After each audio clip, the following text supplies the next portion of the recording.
Hey everybody, Tim Harrison, Straight Up Mortgage Talk, and this is part of my Mortgage Glossary series. And today we're going to talk about APR, annual percentage rate.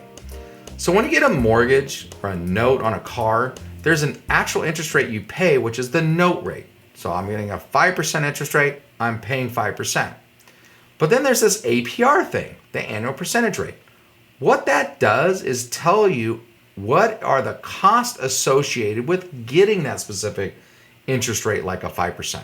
So for example, if I'm getting a 5% interest rate on a note and there's no cost, no finance charges, points, escrows, that kind of stuff, then my note rate will be 5% and my APR will be 5%. But let's say I'm looking at competitive lenders and one says, I got a 5% note rate and I got a 5% APR. Granted, they're being truthful in what they're advertising. That means there's basically no cost.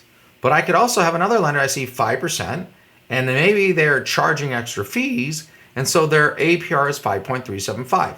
All things remaining the same, assuming everybody's honest, the rate with the 5% note and 5% APR is the better deal because you can see there's just from two numbers what the actual annual percentage rate, meaning the cost of getting that note is, and you can tell there's extra cost on the second loan.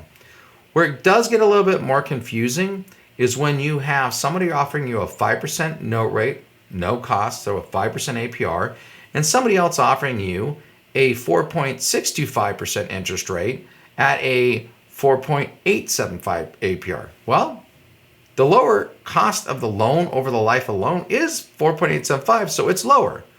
But you also have to consider how long are you going to hold that loan, because that will impact whether it makes sense to pay those extra fees shown in the APR, because there's a difference between the note rate, 4.625, and the 4.875.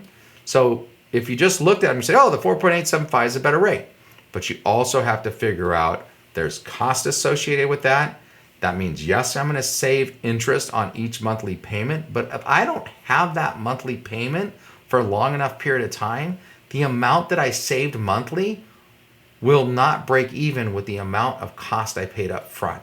That's where a loan officer really comes in and helps you determine what might be the best decision for the time that you will hold the loan. I hope that helps. Tim Harrison, Straight Up Mortgage Talk.